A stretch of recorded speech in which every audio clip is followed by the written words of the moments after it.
Je vous rappelle que, en fait, la dernière fois, donc, nous avons vu comment mettre en œuvre un système multi-agent basé sur la plateforme JAD. En fait, nous avons vu comment démarrer en fait, nous avons dit que en fait, une plateforme multi-agent JAD est formée par un main container. Principalement, nous avons vu comment démarrer un conteneur principal ou bien un main container JAD. Et nous avons dit que en fait, le main container, il démarre des agents spéciaux qui font partie de la spécification FIPA, donc notamment DF, Directory Facilitator et Agent. Et après, il y a l'agent AMS et l'agent ACC. Et après, nous avons vu comment démarrer le simple conteneur. Et nous avons vu comment construire la plateforme avec plusieurs conteneurs. Et après, nous avons vu la structure d'un agent, comment créer un agent. C'est quoi le cycle de vie d'un agent? Et nous avons vu comment faire la migration d'un agent entre un conteneur vers un autre conteneur. Et après, nous avons vu comment affecter des comportements aux agents. Nous avons vu différents types de comportements, notamment cyclic behavior, parallel behavior, one-shot behavior, etc. Vous avez différents types de comportements que nous avons décrits. Et après, nous avons vu à la fin comment notamment faire la communication entre les agents, notamment avec SCL. Principalement, nous avons vu comment envoyer un message et après, nous avons testé sur la plateforme comment, c'est-à-dire vérifier si le message est bien envoyé, ce qu'il est bien reçu. Donc, globalement, ça, c'est les fonctionnalités que nous avons faites.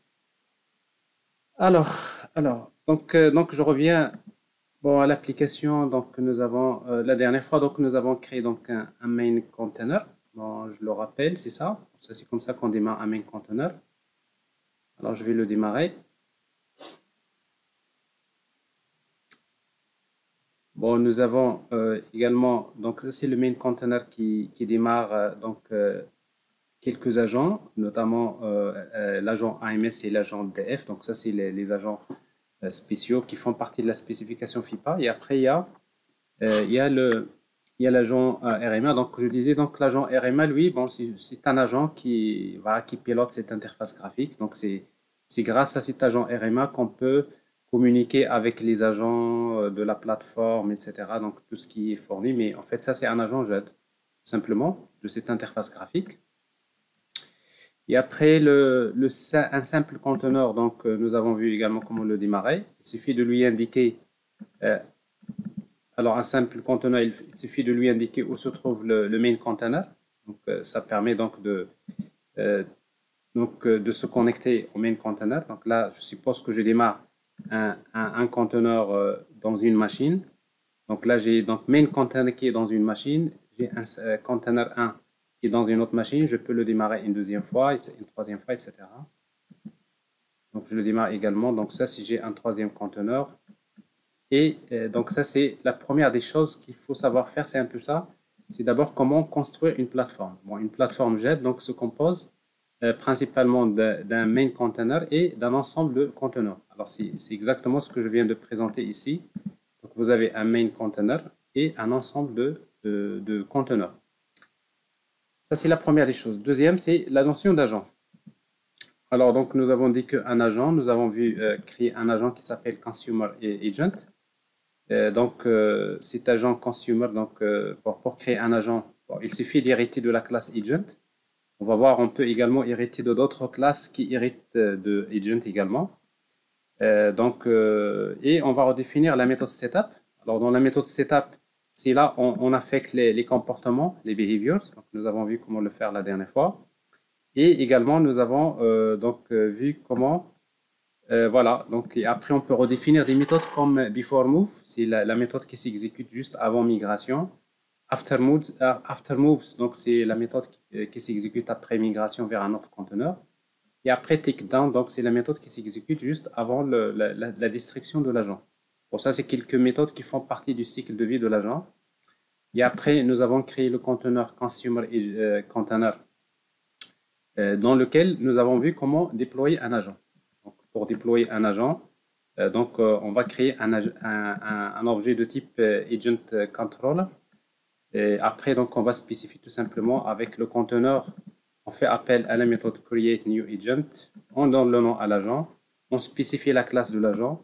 Et après, on spécifie donc la liste des paramètres qu'il faut envoyer, c'est-à-dire qu'on peut transmettre à l'agent au moment de l'instanciation. Donc, globalement, ça, c'est ce que nous avons fait. Et donc, cet agent-là que nous avons créé, donc nous avons cet agent-là, nous avons principalement, il contient pour le moment, il contient, on lui a affecté en fait un behavior qui est de type parallel behavior. Et après, nous lui avons affecté le comportement de type parallel behavior. Et après, nous avons dit qu'en fait, parallel behavior, c'est un comportement dans lequel on peut ajouter d'autres comportements, c'est-à-dire le fait d'affecter plusieurs comportements qui vont s'exécuter, c'est affecter des comportements à l'agent qui vont s'exécuter d'une manière parallèle. Bon, forcément, donc parallel behavior utilise en fait un event loop qui fait qu'avec avec un thread, donc il va essayer donc de gérer donc plusieurs tâches en parallèle. Ici, donc, pour le moment, dans ce parallel behavior, nous avons ajouté sub behavior, nous avons ajouté one shot behavior. Donc, je vous rappelle que one shot behavior, donc, c'est un behavior qui exécute une seule tâche au démarrage. Bon. C'est-à-dire, au démarrage, la méthode action s'exécute, il fait quelque chose au démarrage. Donc, on va voir à quoi ça va servir selon le comportement one shot behavior. Et après, nous avons également affecté un comportement de type quoi? Alors, voilà, c'est c'est weaker behavior. Donc, nous avons montré comment faire, soi-disant, réveiller l'agent à une date précise pour qu'il puisse, nous avons spécifié une date à partir de laquelle il va démarrer. Donc, et après, surtout, ce qui nous intéresse pour le moment, c'est cyclic behavior, dans lequel nous avons montré, en fait, cyclic behavior, c'est un comportement intéressant parce que c'est un comportement dans lequel la méthode action s'exécute tout le temps. Et après, donc, c'est dans cette méthode-là que nous avons montré comment, c'est-à-dire écouter les messages, c'est-à-dire comment partir avec la méthode receive, justement, consulter sa boîte à lettres, s'il y a des messages, ces messages n'est pas nul. Nous avons vu comment récupérer donc les informations sur le message, le contenu. Sinon, c'est-à-dire si le message est nul, donc il faudrait en fait bloquer le comportement avec un système qui bloque. Donc, je rappelle que cette opération va faire en fait un subscribe vers le système de messagerie pour tout simplement dire dès qu'il y a un message qui arrive, donc tu m'informes. Et dès qu'il y a un message qui arrive qui concerne l'agent, tout simplement, il reçoit une notification, ce qui permet donc de débloquer cette méthode block. Et automatiquement, il revient, la méthode action s'exécute. Et à nouveau, donc, on est sûr d'aller à la boîte à lettres pour récupérer un message. Globalement, ça, c'est en fait un scénario que j'ai expliqué la dernière fois. Voilà, alors ça, c'est juste pour rappeler un petit peu, c'était pour rappeler un peu ce que nous avons fait. Donc, l'agent, il est là, donc nous l'avons testé. Pour tester donc si l'agent reçoit des messages, donc nous avons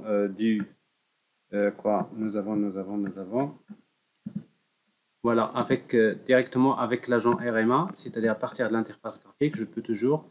Nous avons vu comment en fait envoyer un message, send message. Bon, le message ici, donc ça c'est pour envoyer donc le message déjà. Bon, donc nous l'avons testé.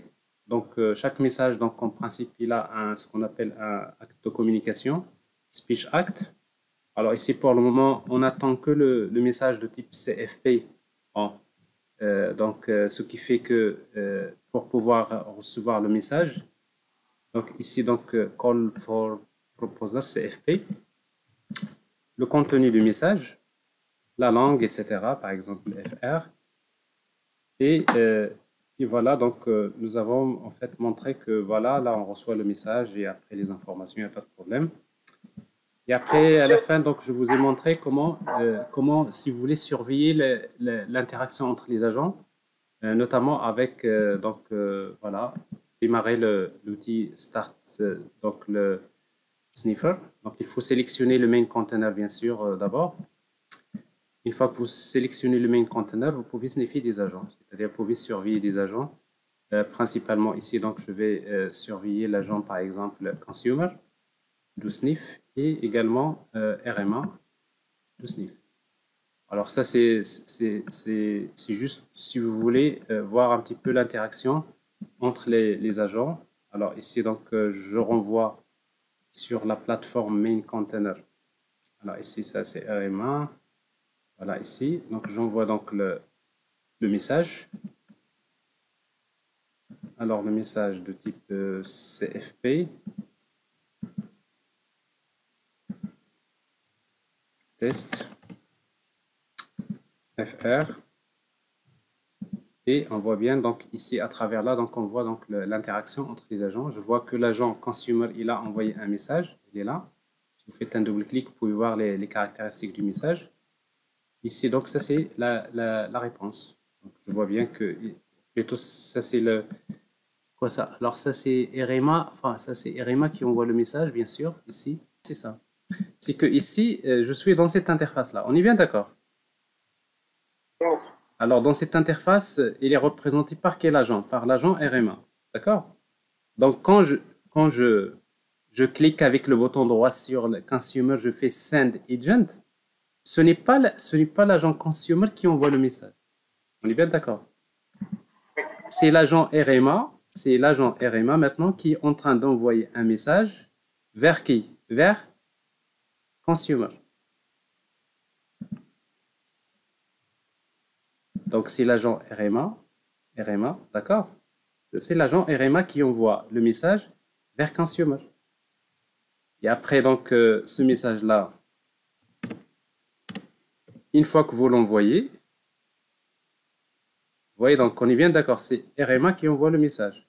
Le message, il va de RMA vers consumer. Et le consumer, il reçoit le message et nous avons vu comment faire un replay. Alors, replay ici, donc, je pense, on a, voilà, add receiver message sender, il envoie une réponse. Et là, je vois la réponse ici. Donc, consumer, il répond. Il est là, la réponse. Vous voyez cette fois-ci la réponse ici. Alors, ça, c'est la réponse. Donc, ça, c'est la réponse. Alors, ici, donc, tu vois ici, là, si tu vois tout en haut, tu trouveras donc, c'est consumer, from, c'est consumer. Alors maintenant, bon, ça c'est maintenant vous êtes en train d'utiliser l'agent RMA que vous n'avez pas, c'est-à-dire c'est un agent qui est fourni par l'interface. Alors maintenant, ce qu'on va faire, c'est qu'on va créer notre propre agent et on va essayer de faire l'interaction entre nos agents. Et pour le moment, c'était juste pour tester le système de messagerie.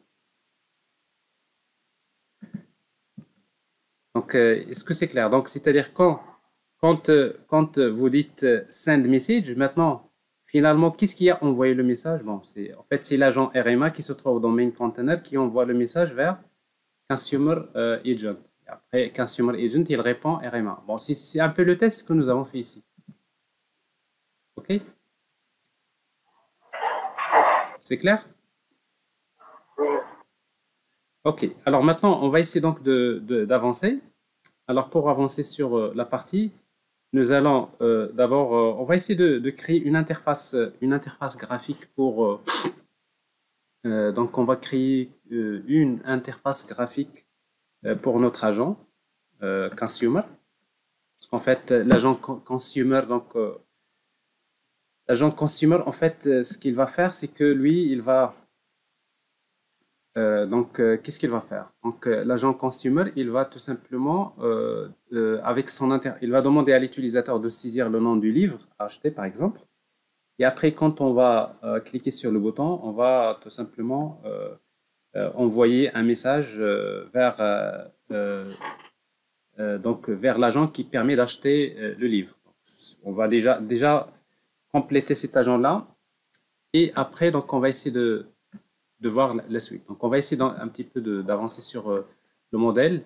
Alors, si vous voulez, donc, je vous rappelle que le modèle sur lequel on va travailler, c'est plutôt ce modèle-là. Donc, le modèle d'interaction donc, sur lequel vous allez travailler en fait, dans l'activité. Donc, le main container l'a démarré. Nous avons démarré, on va démarrer un conteneur, l'acheteur, l'agent acheteur, qui va s'enregistrer. Ensuite, il y a des vendeurs, des agents vendeurs qui vont s'enregistrer également au démarrage. Et en même temps, nous allons montrer après comment un agent peut publier des services dans DF, Directory Facilitator Agent. Et après, la même chose, donc nous avons plusieurs vendeurs qui vont s'enregistrer et qui vont publier donc leur service, le service de vente de livres dans l'annuaire. Et après, donc notre agent, donc ici, Consumer, sur lequel on travaille maintenant, bon, c'est l'agent, pour le moment, on va lui créer une interface graphique dans laquelle on va demander à l'utilisateur de saisir le livre. Une fois qu'il va cliquer sur un bouton, il va envoyer un request. Donc, il va envoyer un message request qui contient le nom du livre vers l'agent acheteur. Après l'agent acheteur, après, il va, dans un premier temps, on va juste faire une interaction entre l'agent consumer et l'agent acheteur. Donc, pour un petit peu tester déjà cette communication. Mais après, donc, l'agent acheteur, lui, qu'est-ce qu'il va faire? Il ne va pas répondre, mais plutôt, il va d'abord chercher à partir de l'annuaire la liste des vendeurs, c'est-à-dire des agents vendeurs, à travers l'annuaire, c'est-à-dire à travers le DF. Et après, donc, vous avez donc, il va envoyer un message de type call for proposer. Donc, il va l'envoyer à tous les vendeurs pour leur demander de faire une proposition. Donc, les vendeurs, ils vont envoyer un message pour proposer le prix, une proposition de prix. Donc, dès qu'il reçoit donc la totalité c'est-à-dire des messages, dès qu'il reçoit la réponse à partir de tous les vendeurs, ben, il va juste calculer le meilleur prix. Donc, et après, il va choisir donc le vendeur avec qui il va conclure la transaction. Donc, voilà, il envoie un message de type accept proposer. Et l'agent, il va donc voilà, accepter ou bien il refuse. Et après, une fois qu'il accepte, à la fin, il va envoyer un message vers voilà, vers consumer pour lui dire voilà, donc le livre a été acheté chez quel vendeur, voilà, avec le prix tel, etc. Globalement, c'est ce qu'on va faire. Mais pour faire tout ça, donc, on y va bon, étape par étape, parce que le plus important, bien sûr, c'est d'abord de comprendre les fondamentaux des systèmes multi-agents. Donc, ce qui fait qu'ici, on va d'abord voir comment associer une interface graphique à un agent. C'est important pour les applications, en tout cas. Alors, ici, donc, on va créer une interface graphique. Bon, je vous rappelle. Alors, ce qu'on va faire, c'est qu'on va créer une interface graphique JavaFX. Donc, on va créer une classe. Bon, c'est-à-dire notre conteneur ici, Consumer Container, que vous voyez là. Consumer Container. Tout simplement, on va essayer donc de lui associer une interface graphique. Donc, on va utiliser Extend Application. Donc, ça, c'est JavaFX. Alors, bien sûr, donc, si vous regardez bien, si vous n'avez pas Application JavaFX, ça veut dire que vous n'avez pas associé à votre projet un GDK. Alors, maintenant, il faudrait regarder quelle version de Java que vous utilisez. Alors, si je vois bien dans mon projet, donc, je vois ici, donc, dans mon environnement ici, les préférences. Alors, je vois ici, donc, par défaut, donc, ce qui est sélectionné souvent par défaut, c'est dans la partie Install GRE, vous avez donc, c'est un GRE qui est sélectionné. Alors qu'en principe, nous, dans notre cas, on va utiliser un GDK. Donc, voilà, donc on va utiliser, si vous n'avez pas de GDK, bien sûr, il faut l'ajouter. Il faut s'assurer que vous utilisez un GDK parce que les librairies de JavaFX, ils sont dans le GDK. Mais sinon, vous pouvez les ajouter dans POM XML. Donc, ça, c'est des choses que vous savez faire. Alors, en tout cas, donc j'ai ici donc dans le programme Files, il faut s'assurer que vous avez Java 8 et vous sélectionnez Java 8 qui est déjà fait ici. C'est sélectionné, on va le cocher, appliquer. Et notre projet là, TP-SMA, il va falloir s'assurer que dans Java Build Path, ici, vous avez bien sélectionné c'est pas un G, donc ici le GDK. Donc le GDK qui est sélectionné, voilà, que vous avez ici. Appliqué.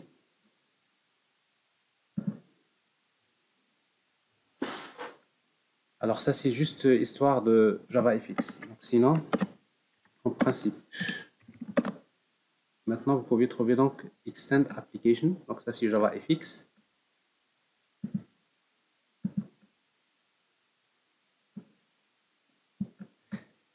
Et après, donc, quand vous héritez de application, donc je vous rappelle qu'il faut redémarrer la méthode start.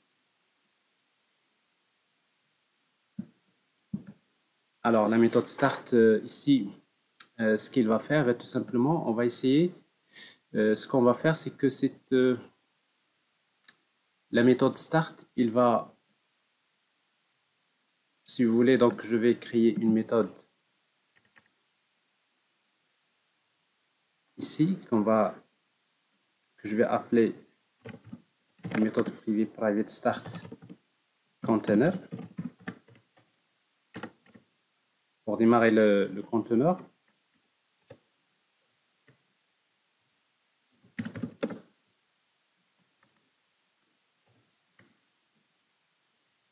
Et je prends ce code que j'ai ici, CTRL X, de la méthode main, et je le mets ici. Alors ici, donc, ça nécessite de faire un throws exception. Throws exception, ici, sur cette méthode. Bon, jusque-là, il n'y a rien de spécial. Maintenant, la méthode main s'exécute. La méthode main, dans une application JavaFX, en fait, pour lancer l'application JavaFX, on fait appel à la méthode qui s'appelle launch.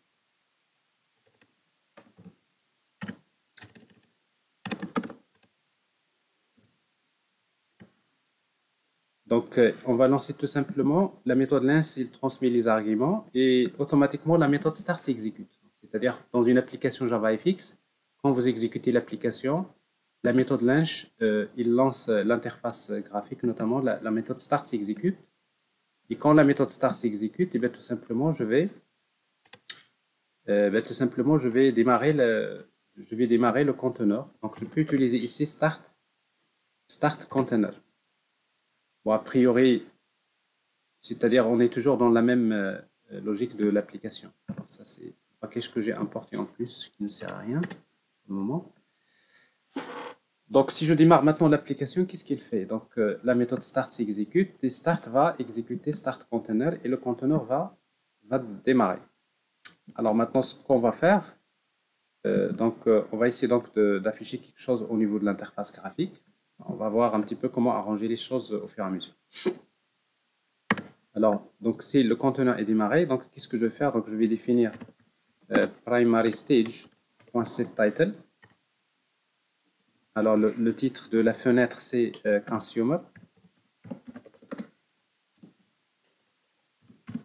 Container.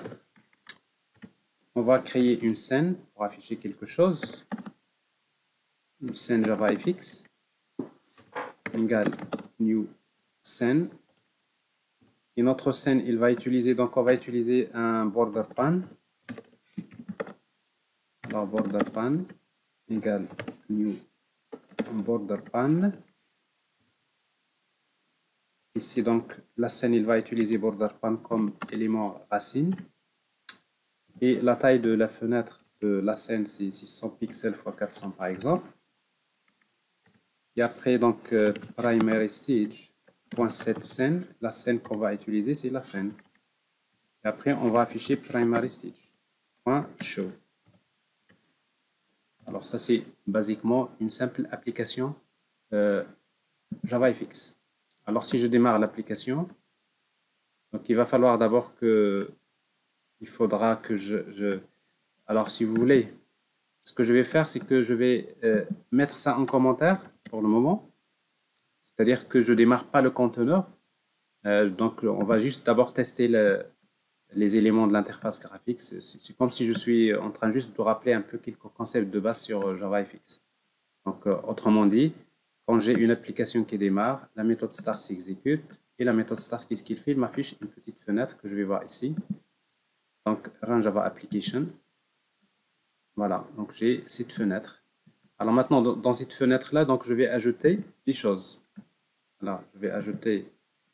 Qu'est-ce que je vais ajouter? Donc, je vais ajouter tout en haut donc un hbox, horizontal box.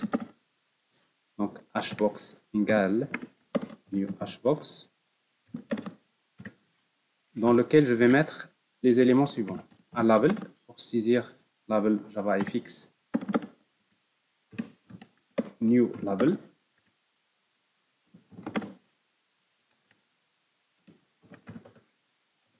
Alors, le label, donc, on va saisir le nom du livre. On va créer un champ de type text field. Text field name ou book name si vous voulez. Égale new text field. Également, donc là, c'est ça, le label book name. Text field et après un bouton. Un bouton JavaFX. Il faut juste faire attention pour les packages parce que vous avez Java AWT, vous avez, bon, donc on est bien, il faut s'assurer toujours que vous utilisez donc les composants JavaFX.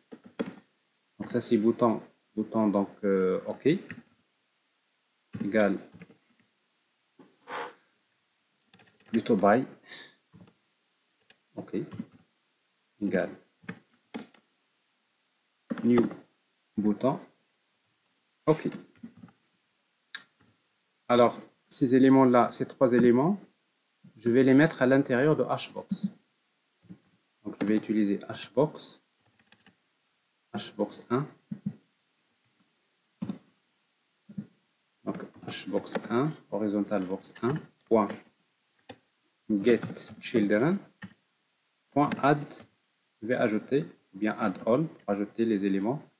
Le premier élément, c'est donc label d'abord. On va mettre le label book name. Le deuxième, c'est text field book name. Et le troisième, c'est le bouton. Donc, on va les mettre dans l'ordre ici. Et une fois que maintenant, j'ai donc hbox qui contient ces éléments, maintenant, ce hbox-là 1, je vais le mettre en haut de border panel. Ce qui fait, donc, je vais utiliser donc border panel. Border pan.set top. Alors, sachant que BorderPan donc, possède en fait, les zones, donc c'est-à-dire le top, bottom, center, left et right. Donc, globalement, c'est le nord, le sud, l'est, l'ouest. Donc, ici, donc, je vais vers la partie top, c'est-à-dire du BorderPan. Et je vais mettre le hbox 1. Et je réexécute. On peut ajouter un espace. Oui. Alors, donc, ici, donc, je vois ici donc les éléments, le hbox qui est en haut. Et après, vous pouvez espacer les éléments. Alors, pour pouvoir les espacer, donc, vous utilisez donc ces hbox ici. Alors, hbox, on va utiliser padding, .set padding, new inset. Donc, on va mettre un bound de 10, par exemple, un padding de 10. Également, il y a le spacing. Hbox 1.set spacing de 10. On va faire un espacement entre les éléments de 10. Bon, bref, donc tout ça, c'est vraiment un petit rappel sur JavaFX et après, vous pouvez arranger vos choses comme vous voulez. Alors ici, au centre, je vais afficher une liste, un list view. Alors pour créer un list view, donc je vais utiliser ici donc le hbox là, il est là. Je vais ajouter donc list view. Créer un vertical box. Ok. Donc je vais d'abord créer un list view qui contient des chaînes de caractères. Alors list view, donc je vais l'appeler par exemple messages. Donc ça c'est les messages reçus. Donc c'est un list view dans lequel on va afficher les messages reçus par l'agent, par exemple. Alors new list view. Et list view, on va lui donner un modèle qui est de type observable list de string. Alors observable list data égale new. Alors au lieu d'utiliser ça, on va utiliser fx collections pour initialiser cette liste-là, point, ici donc un petit observable list. Et directement ici donc notre list view, on va lui donner comme paramètre les données qu'on va afficher se trouvent dans observable list data. Alors ça, si vous voulez, c'est le modèle. Et maintenant la liste, on va la mettre au centre. Alors pour la mettre au centre, donc si vous voulez, on va créer un autre hbox ou bien un vbox, donc ça dépend de ce qu'on veut faire. Alors si on veut par exemple afficher la liste, c'est-à-dire sur toute la hauteur, donc on va utiliser donc un autre hbox par exemple. Hbox2 égale donc hbox2 égale new hbox. Et ce hbox là, on va utiliser donc on va mettre list view hbox2 .getChildren .add ou bien add all. Qu'est-ce que je vais ajouter? Je vais ajouter list view. Donc mon list view ici, donc je l'ai ajouté à l'intérieur de horizontal box. Alors pour le moment, peut-être par la suite on va créer deux listes et après on va les ajouter. Et ici donc je vais maintenant ajouter ça au centre. Donc mon border pan qui est le panel principal, border pan point ici set center. Alors set center, au centre je vais mettre le hbox2. Mais hbox2 lui il contient list view, si vous voulez. Alors ce qui va nous donner quelque chose comme ça. Voilà, donc je vois bien ici donc je vois l'élément et après je vois le centre. Alors pour le moment mon hbox il contient une seule, c'est-à-dire cette liste là. Et après on pourra rajouter d'autres éléments, notre hbox. Et après donc si vous voulez ajouter donc le padding, la même chose, on va faire pareil ici. Donc c'est hbox2 .set padding new inset de 10 et spacing si vous voulez ajouter également la même chose. Donc ici hbox2 .set spacing. Alors tout ça là c'est juste un petit rappel sur JavaFX, les bases de JavaFX, vraiment les bases de JavaFX. Alors voilà, alors j'ai un peu d'espacement ici. Bon, bref, alors maintenant quand je vais saisir une valeur, quand je clique, je voudrais par exemple pour le moment afficher la valeur ici. Alors dans ce cas-là, qu'est-ce que je vais faire? Je vais utiliser donc un événement sur le bouton. Donc le bouton, OK, .set on action. Une fois que je clique sur l'action, donc j'ai un événement, event. Je vais utiliser donc l'expression lambda, Java 8, donc ici. Quand il y a un événement qui se produit sur le bouton, qu'est-ce que je vais faire? Tout simplement, je vais lire la valeur qui est saisie dans la zone de texte, c'est bookname, c'est textField bookname.getText, et pour le moment, je vais l'afficher. Alors, pour pouvoir l'afficher, je vais l'ajouter tout simplement à cette liste, observable list data. Et comme list view il est lié à observable list data, donc automatiquement il va s'afficher. Je vais utiliser la méthode add bookname. Et voilà notre interface ici. Alors ici donc j'ai un livre. Alors en principe là bien sûr il y a une erreur. Ça marche pas. Alors pourquoi ça marche pas? Alors vous avez ici donc observer list data. Alors parce qu'en fait ici si vous faites, je peux utiliser donc observer. Ce que j'ai fait là c'est pas bon. J'ai utilisé un petit observable list, mais je vais utiliser observable ou array list. Voilà, c'est pour cela que ça n'a pas marché. Donc si vous dites observable array list, c'est-à-dire que vous avez en fait c'est un liste de string, dans observable list.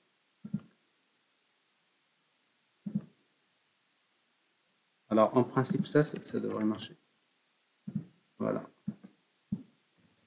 Alors ici, donc, je saisis la valeur.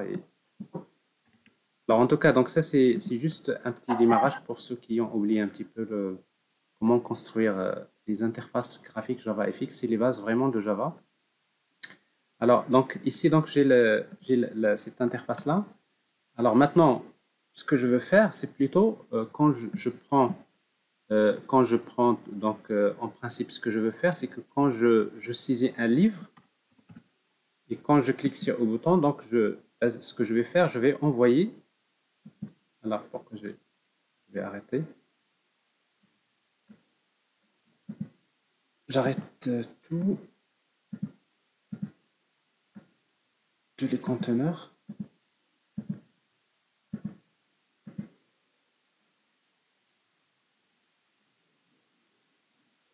Voilà. Alors maintenant, ce que je vais faire, comme je disais, donc je vais maintenant associer l'agent à cette interface graphique. Alors pour cela, ce qu'on va faire, c'est que notre agent, il y a un mécanisme dans JED qui permet donc si vous voulez, dans notre agent ici, notre agent Consumer Agent. Alors quand vous avez un agent qui utilise une interface graphique, donc la première des choses à faire, c'est qu'au lieu d'hériter de la classe Agent, vous héritez d'une classe qui s'appelle GUI-Agent. En fait, GUI-Agent, en fait, si vous regardez GUI-Agent elle-même, ben, c'est une classe qui hérite de Agent. Et tout simplement, il va m'obliger à redéfinir une méthode, ici, que je vais redéfinir. Alors, cette méthode-là, c'est la méthode onGUI-Event. Alors, ça veut dire quoi? Ça veut dire que quand il y a un événement qui se produit dans l'interface graphique, et après, cette méthode-là va être appelée. C'est-à-dire quand il y a un événement qui se produit dans l'interface graphique, il y a un événement ici, event, qui va être émis. Et c'est ici qu'on va prendre, par exemple, si là on va prendre, à partir de l'événement, on va extraire le nom du livre, c'est à partir de là que je vais envoyer un message. C'est tout à fait normal. Pourquoi? Parce que pour envoyer un message ACL, un message ne peut être envoyé qu'à l'intérieur d'un agent. Donc, ce qui fait que toute l'interaction entre les agents, c'est-à-dire quand il y a des événements dans l'interface, ben, tout simplement, la réponse aux événements doivent se faire à l'intérieur de cette méthode onGUI-Event.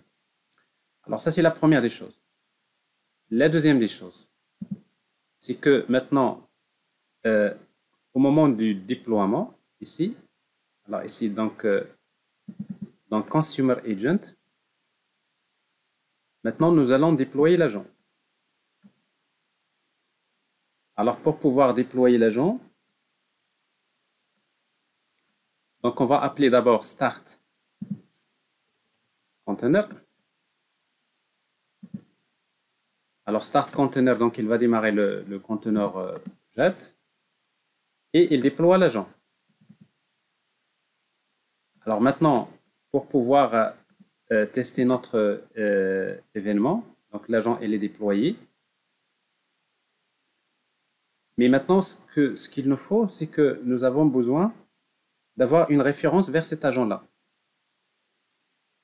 Donc ça veut dire que notre application,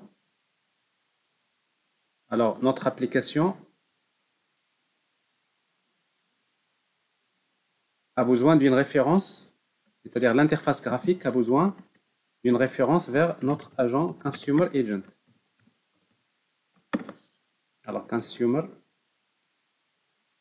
Agent.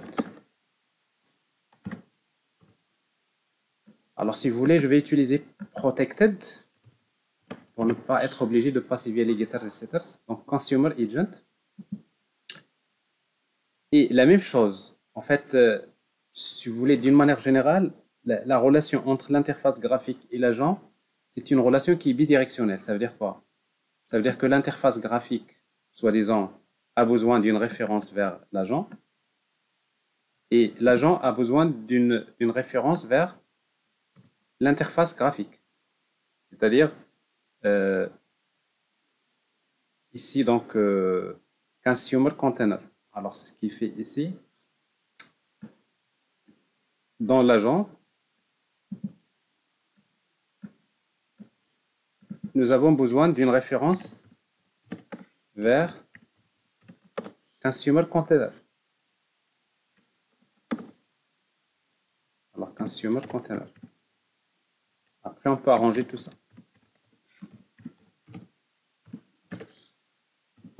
Alors, pour arranger tout ça, après, on va introduire une petite interface pour avoir un couplage faible à protected.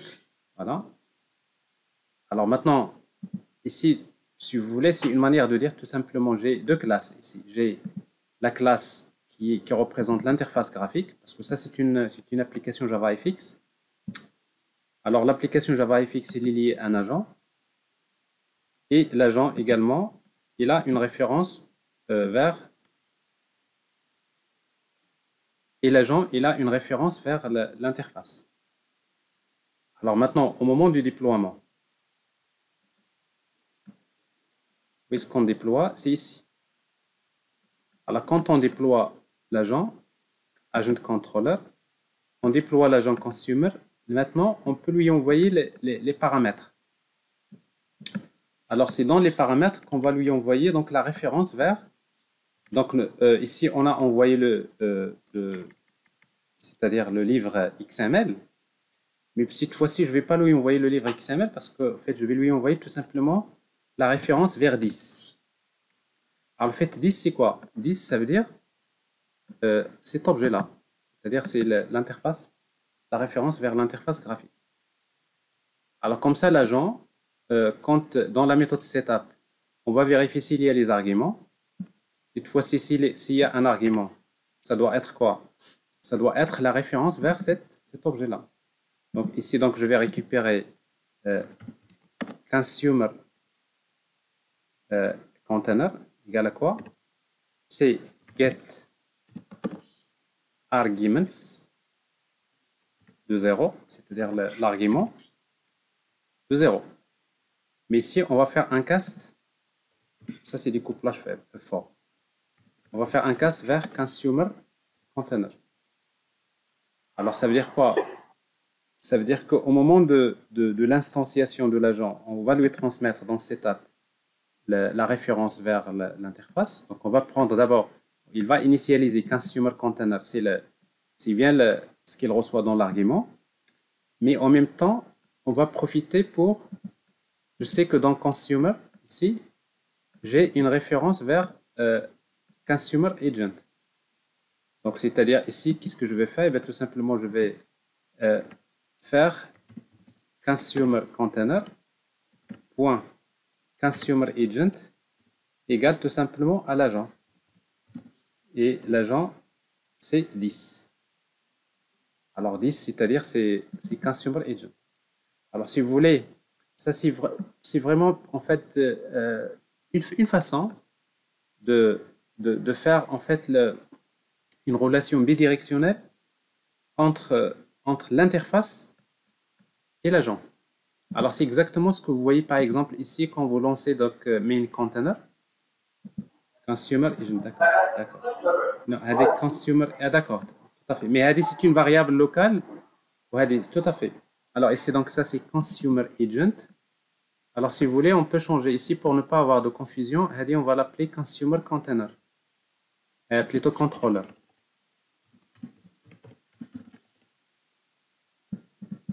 Tout à fait, pour ne pas avoir de...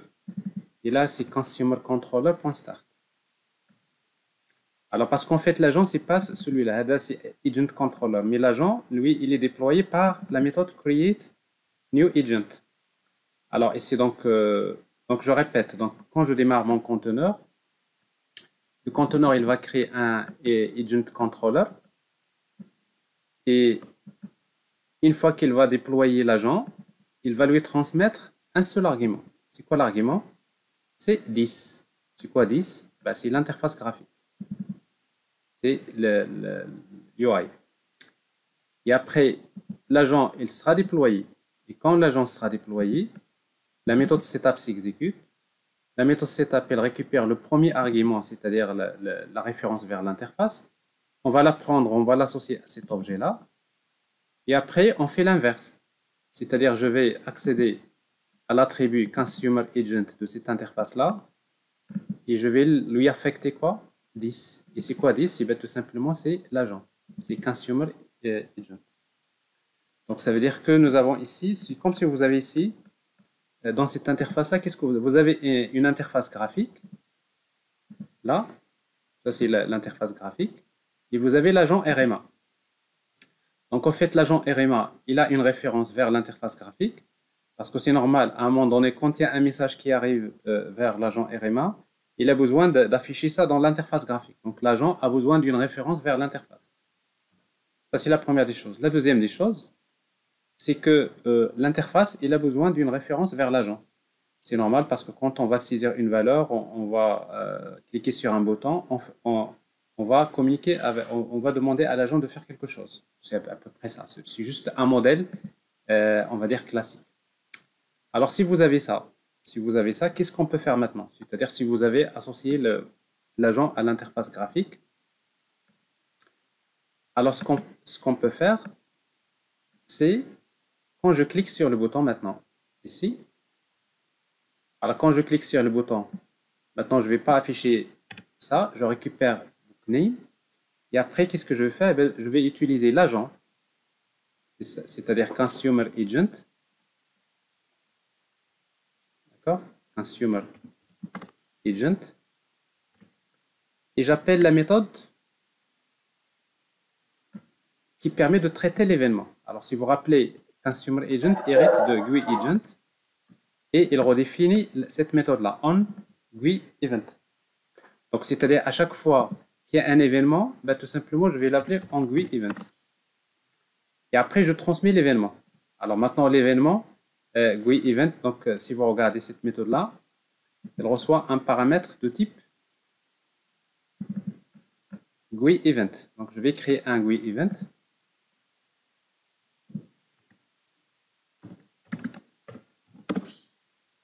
GUI event égale new GUI event. Alors, je pense que c'est abstrait, on ne peut pas faire ça. Donc, default GUI event, je ne me rappelle plus qu'est-ce que je fais. Alors, si GUI, non, ça va, je pense. GUI event. C'est-à-dire là où se trouve l'événement. Et après, le type de l'événement. Alors, ici, donc, le type de l'événement, vous pouvez donner des numéros. C'est-à-dire, alors comme ça, dans la méthode 2. Ici, par exemple, l'événement, je l'appelle l'événement numéro 1. Et après ce event-là, on va lui ajouter des paramètres. Point add paramètre. Alors, le premier paramètre, donc, je vais lui ajouter tout simplement ici, il y a bookname. C'est-à-dire, je lui ajoute bookname. Et ici, qu'est-ce qu'on va faire? On va tout simplement ajouter l'objet event. Alors, on va l'appeler GUI event. Ici, GUI event.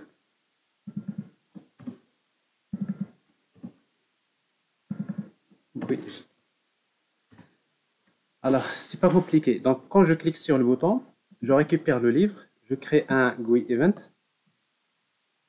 Alors, ce GUI event-là, on va lui transmettre le type de l'événement, c'est 1. Après, on va tester sur l'événement numéro 1, 2, etc. Donc, après, il faut créer normalement un type, un énumérateur qui permet de spécifier les types d'événements. Ça, on peut l'arranger après. Alors, cet événement-là, je vais ajouter un paramètre qui est bookname. Donc, ça, c'est l'objet que je vais ajouter. Et ici, donc, j'appelle plutôt en GUI event. Alors, ça, c'est en fait côté interface. C'est comme ça qu'on va gérer les événements. Donc, quand il y a un événement qui se produit, donc je vais émettre l'événement. Alors, maintenant, si j'arrive vers la méthode ici en GUI event, c'est-à-dire dans la classe consumer agent, on va récupérer l'événement. Elle est là, GUI event. Et là, généralement, vous faites un test. Par exemple, vous dites if event.getType, c'est égal à 1. Parce qu'en fait, pour moi, pour le moment, il y a un seul événement. Son type, c'est quoi? C'est 1. Parce qu'en fait, ici, quand j'ai utilisé GUI event, c'est quoi type? Le type de l'événement, c'est 1. l'événement numéro 1. Enfin, c'est le type de l'événement. Pour moi, ici, l'événement, on peut l'appeler par exemple, si vous avez créé un énumérateur, vous pouvez l'appeler par exemple acheter livre, l'événement acheter livre. Donc, comme ça, on saura. Donc, si le type c'est 1, qu'est-ce que je vais faire? Je vais prendre le livre, book name, égale, et book name, qu'est-ce que je fais? Tout simplement, c'est event.getParameter. Alors, c'est donc ici getParameter. Alors ici, donc, il y a beaucoup de paramètres. En fait, on peut ajouter plusieurs paramètres. Pour le moment, il y a un seul paramètre. Et ici, donc, c'est un string. Je sais que c'est un objet de type string. GetParameter 0 parce qu'en fait, dans l'événement, ici, j'ai un seul addParameter. Alors, si vous avez ajouté plusieurs paramètres, chaque fois addParameter, vous ajoutez des paramètres. Et après, la suite, pour les récupérer, donc, vous utilisez getParameter. Le paramètre 0, je sais que c'est le book name, etc. Alors voilà, bon, ça c'est comme ça qu'on va plutôt donc associer c'est la technique qui est utilisée généralement pour pouvoir associer en fait un agent JAD avec une interface graphique. Alors maintenant j'ai le livre, alors maintenant je peux faire ce que je veux. Ben, l'agent il va envoyer un message. Alors pour vérifier si tout se passe bien, on va afficher ici agent. On va afficher par exemple l'agent getID. GetID pour afficher le nom de l'agent. Pour getName. Et j'affiche par exemple le book name. Alors juste on va vérifier d'abord est-ce que ça passe. Alors pour vérifier ça, donc on va démarrer. Donc on a déjà démarré donc le main container. Donc je vais démarrer consumer container. Alors consumer container, donc j'ai mon interface qui est là. L'interface, il a également démarré. Vous voyez? Donc l'interface, il démarre. Donc ici, donc j'ai l'application démarre. Qu'est-ce qu'il fait? Main, il lance l'interface. La méthode start s'exécute. Et la méthode start, il fait start container. Et start container, qu'est-ce qu'il fait? Ben, tout simplement, il déploie l'agent. L'agent, il est déployé normalement comme on a vu tout à l'heure. Et si on regarde ici, j'ai bien container 1, j'ai l'interface. Et j'ai en même temps l'interface graphique. Donc vous voyez donc ici, ça c'est si vous voulez, je suis dans la même situation de la dernière fois. La seule chose que je viens d'ajouter, c'est que mon agent là, il a une interface graphique. C'est tout. Et cette interface graphique, elle est liée à l'agent. Et l'agent également, il a une référence vers cette interface graphique. Après maintenant, si je clique sur ici un message, normalement, je vais avoir ici, donc vous voyez le message agent consumer. Bah, ça veut dire que la méthode en GUI a été bien appelée. J'ai bien ici, donc j'affiche le message. Alors ça c'est le côté maintenant, côté si vous voulez c'est-à-dire comment capter un événement, la partie UI au niveau de l'agent. Alors maintenant ce que je veux faire réellement, c'est que je veux envoyer un message ACL vers l'agent, quel agent? L'agent acheteur, c'est-à-dire l'agent qui va acheter c'est-à-dire le livre. Alors pour le moment, je vais l'envoyer. Alors pour l'envoyer, l'agent acheteur. Alors, pour l'agent acheteur, maintenant, il faut qu'on le crée. Bon, c'est-à-dire, on est toujours dans la même logique. C'est-à-dire, on va créer un agent acheteur avec son conteneur. Alors, ça serait l'occasion un petit peu de rappeler. Alors, ici, donc, est-ce qu'on ne peut pas le tester directement vers l'interface? Bon, a priori, oui. Donc, si vous voulez le tester, alors d'ailleurs, on peut le tester, on peut envoyer un message ACL, message égale new ACL message. Alors je vais envoyer un objet ACL message de type ACL message speech act de type request. Un request ici. Et après ACL message, pour le moment, il contient juste le contenu, set content book name. Ça c'est le nom du livre acheté. Et après la méthode send message, ACL message. Bon, après on peut ajouter des paramètres pour cet agent. Donc, on voit bien, le message il est envoyé, mais pour le moment, le receveur ACL message .add receiver. Alors le receveur c'est quoi? C'est new ID, donc agent identifier. Et ici on peut spécifier le nom de l'agent. Alors l'agent, on va l'appeler l'agent acheteur. Alors on va l'appeler book buyer agent. Donc ça c'est le nom de l'agent, book buyer agent. Mais après on va lui dire que c'est id.isLocalName, c'est-à-dire c'est plutôt voilà local name. Parce qu'en fait je disais la dernière fois, si vous voulez identifier un agent, chaque agent il est identifié par un nom. Donc là c'est le nom, ça suppose que nous avons un agent dans la plateforme qui s'appelle book buyer agent. Et là ce nom là c'est le nom local, parce qu'en fait le nom complet d'un agent normalement c'est le nom de l'agent, l'adresse IP, etc. Donc, mais ça c'est un peu aussi l'agent AMS qui va se charger de compléter. Donc je lui dis que tout ce que je connais c'est le nom local de l'agent, c'est voilà. Débrouille-toi, envoie-moi un message vers un agent qui s'appelle Book Buyer Agent. Mais ça suppose que dans la plateforme, on devrait avoir un seul agent. Alors, on peut vérifier ce qui va se passer. Alors, donc, j'arrête le conteneur.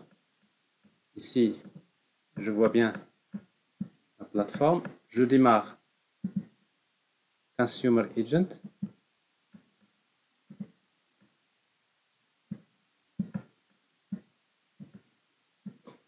Et pour voir si le message est envoyé, parce qu'en fait l'agent on ne l'a pas encore créé, on va tout simplement faire démarrer le sniffer, comme on a fait donc main container, start sniffer, et je vais sniffer l'agent consumer. Alors si je vais saisir le livre, alors vous voyez bien que ici donc le livre il est envoyé. Il y a un request, il y a un message qui est envoyé là. Mais ce message-là, c'est un message vers une destination. Alors si je vois le message envoyé, c'est bien ça.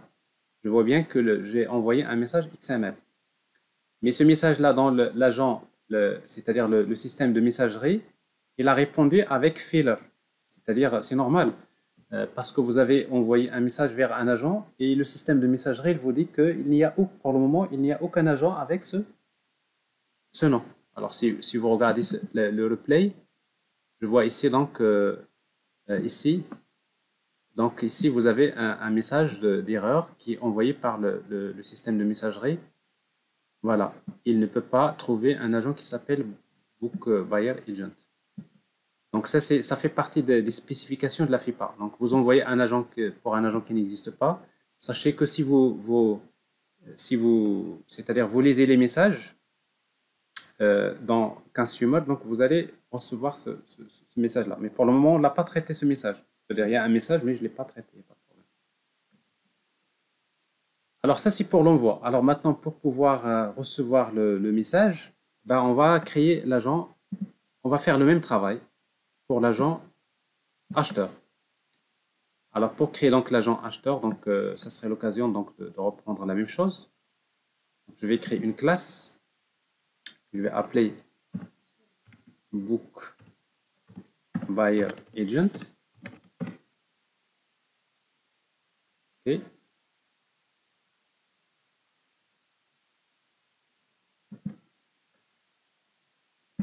Alors, donc, je répète, comme cet agent-là, si vous voulez lui attribuer une interface graphique, alors il va falloir hériter de GUI agent. Alors, je vais reprendre encore un GUI agent comme ça, c'est mieux. Comme ça, on peut voir deux interfaces pour deux agents et on peut voir l'interactivité.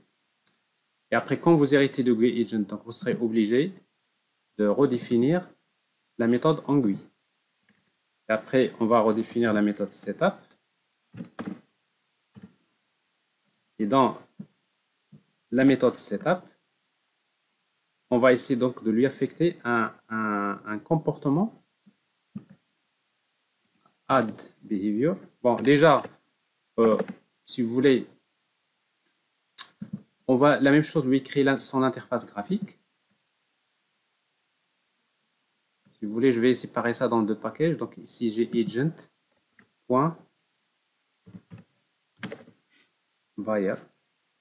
Alors, je déplace la classe vers ce package-là. Donc, c'est-à-dire, j'ai un sous-package agent. Alors, pour ne pas mélanger en fait les agents. Alors, je suis dans ce package et la même chose. Donc, je vais lui créer une interface graphique. Et pour créer son interface graphique, je vais prendre la même chose, cette interface que j'ai ici. Et si vous voulez bien, donc pour récapituler un peu ce qu'il faut, donc je vais créer une nouvelle. Je vais appeler book buyer GUI ou bien container. Ça, c'est le book buyer GUI si vous voulez, ou bien book buyer container.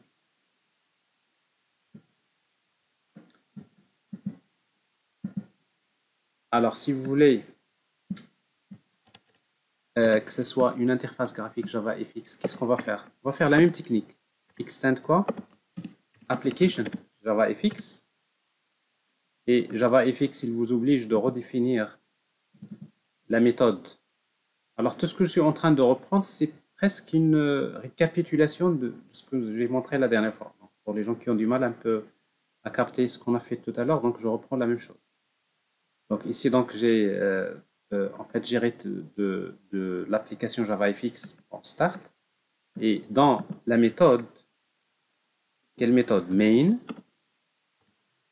Alors pour lancer l'interface graphique, qu'est-ce qu'on fait? Launch args. Ça c'est JavaFX. Après, moi ce que je vais faire dans la méthode start, je vais créer une méthode que je vais appeler start container. Je vais démarrer le conteneur d'agent. Et cette méthode start container, je vais la créer. C'est une méthode séparée, privée, que je vais mettre ici.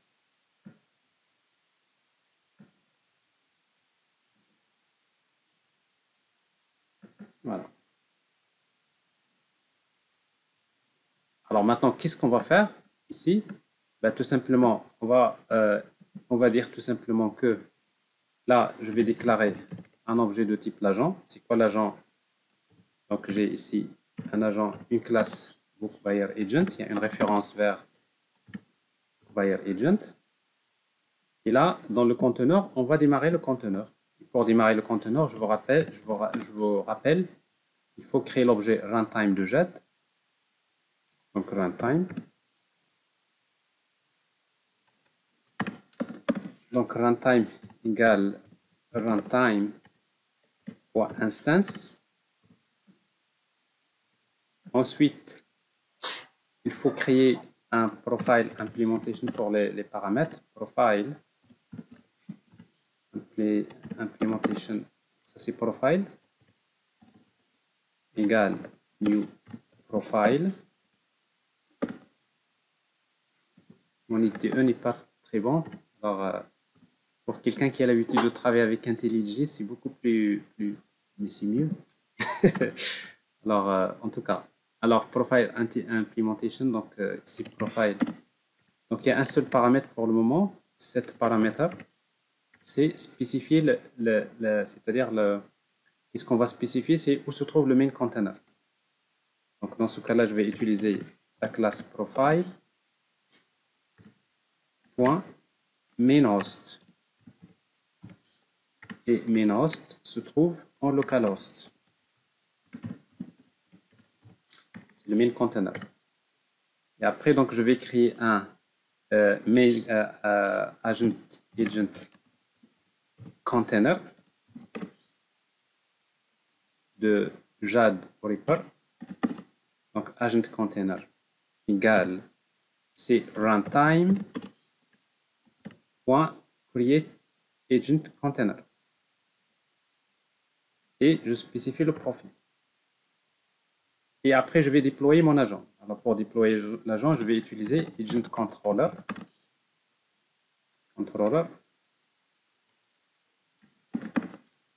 Agent controller égale c'est agent container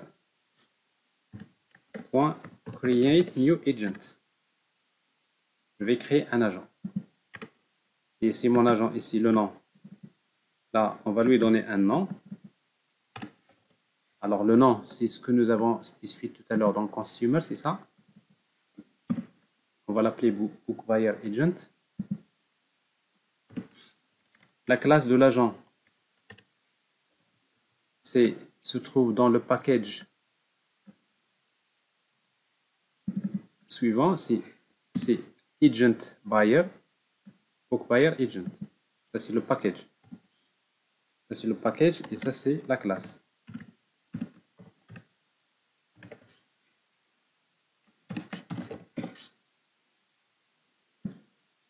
Alors ça, vous pouvez également faire ça. Au lieu de parfois se casser la tête à faire la chaîne de caractères, vous pouvez utiliser quelque chose comme book buyer agent. Vous le retrouvez facilement. Et vous mettez .class, .get simple name. Plutôt get name. Simple name, il retourne que le nom. Get name. Alors get name, il vous retourne alors c'est pas canonic name, c'est get name. Voilà. En fait, la méthode getName, il vous retourne le package, la classe. Donc, au lieu de composer comme je viens de faire tout à l'heure, c'est vous mettez le... En fait, ça, vous avez en fait le nom de la classe avec son package.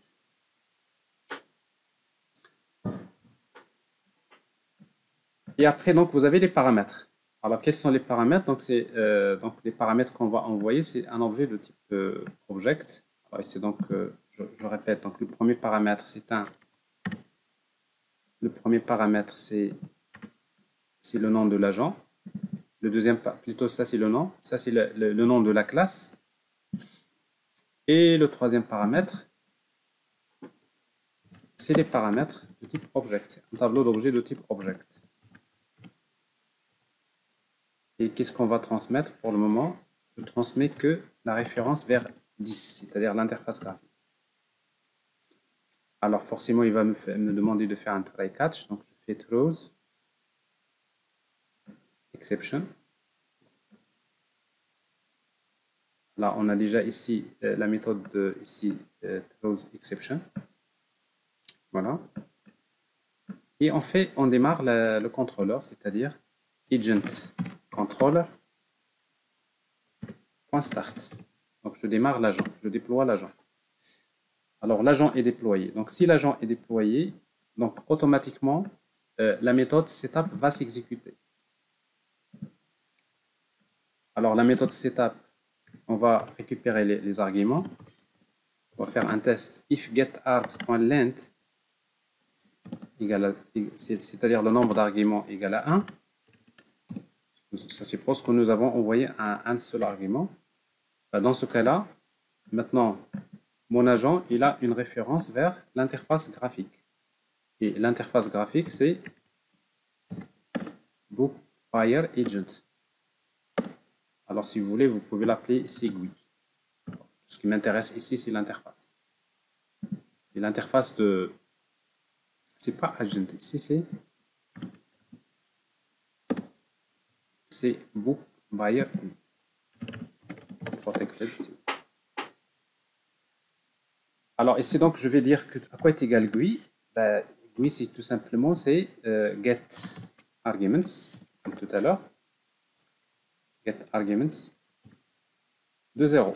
C'est-à-dire le premier argument, c'est l'interface. Et je fais un cast vers book buyer GUI.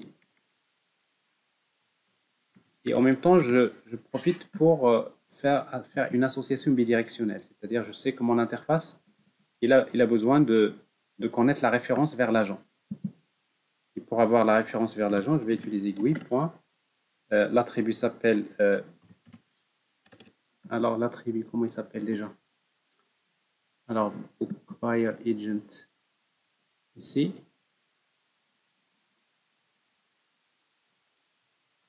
La dernière chose. Oui, c'est GUI.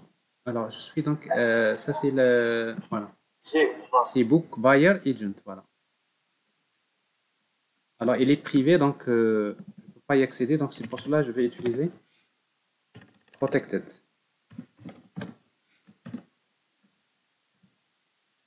Voilà.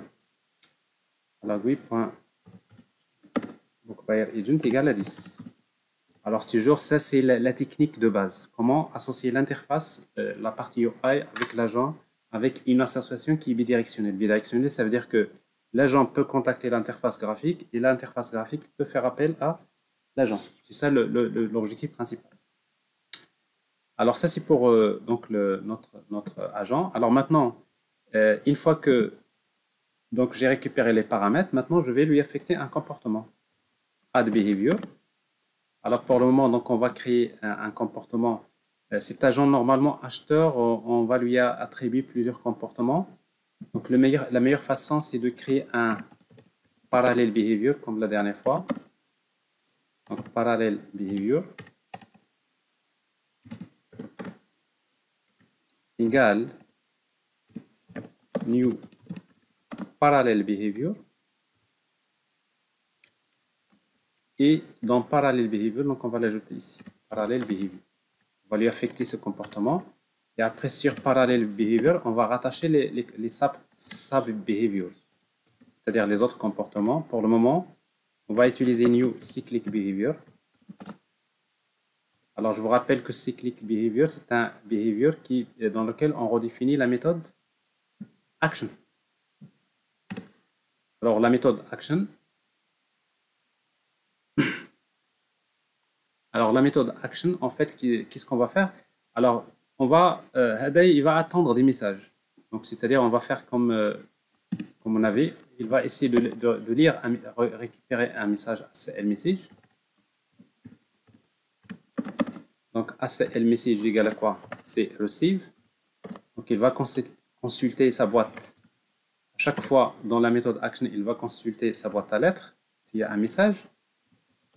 If ACL message, pour le moment, je filtre pas les messages, donc j'accepte les messages.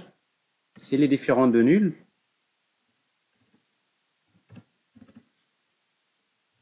ça veut dire il y a un message. Else quoi? Block. Ça c'est ce que j'ai expliqué là, ici, il y a un égal en plus. Alors, c'est-à-dire s'il y a un message, je le traite, sinon, je bloque le comportement jusqu'à ce qu'il y ait un message qui arrive, je reçois une notification, la méthode action s'exécute et elle va traiter le message. Alors ici, donc, je vais récupérer le message. Ici, pour le moment, on va vérifier si le message... Alors maintenant, ce qu'on va faire, c'est que quand je récupère le message, ce message-là, je vais cette fois-ci l'afficher dans l'interface graphique.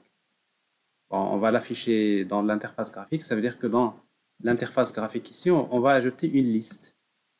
Alors, je reviens vers Book Buyer GUI. Ici, dans notre interface graphique, encore, je vais utiliser Border Pan comme tout à l'heure. C'est toujours bien de répéter. Alors, ça vous permet un petit peu de réviser. Alors, Border Pan égale new Border Pan. Ensuite, je vais créer une scène. Scène égale new scène à laquelle je vais attacher Border Pan et je lui donne une dimension de 400 sur 500 par exemple. La taille. Et après primary stage.set scène, je vais lui affecter cette scène-là que j'ai ici. Et dans cette scène, je vais mettre tout simplement un VBox ou là un HBox ou là bon, VBox, Vertical Box.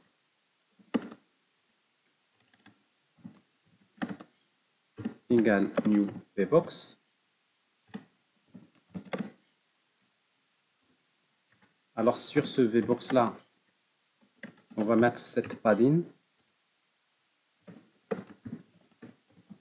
un espace de 10, un padding de 10, et je vais ajouter un list view. Alors list view de JavaFX qui contient des strings. Alors list view égale new list view. Et on va faire comme tout à l'heure, on va lui rattacher un objet de type observable list. Observable list de string. Donc ça c'est observable list data égale c'est fx collections point au lieu de empty c'est observable array list. Alors, pour ne pas tomber dans le même problème de tout à l'heure. Ça c'est une liste. Et là je vais lui donner comme paramètre ici observable list data. Et c'est fait. Alors ici donc j'ai la liste ici, je vais l'ajouter au conteneur, c'est-à-dire au VBox. Alors VBox.getChildren.add ici list view. Oui, merci. Merci. Alors getChildren.add list view. Et après on va la mettre au centre. Border pan set center. Alors set center de VBox. Alors le VBox, donc on va le mettre au centre et on affiche l'interface. Alors ici donc vous voyez donc ça c'est l'interface qui va s'afficher. Mais après ici donc dans notre interface graphique, je vais créer une méthode que je vais appeler log message ou la log event, la public void log message. Alors add log message, donc je vais lui donner comme paramètre ACL message. Et après il va l'afficher dans la liste. Alors pour l'afficher dans la liste, ben, tout simplement pour le moment on peut mettre ici, qu'est-ce qu'on va mettre? On va mettre c'est on va charger notre batterie d'abord.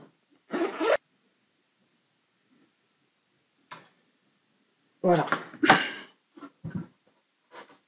Alors, donc, qu'est-ce qu'on était en train de faire? Donc, c'était l'idée, c'est quoi? C'est comment loguer un message. Donc, c'est-à-dire, je suis dans l'interface graphique.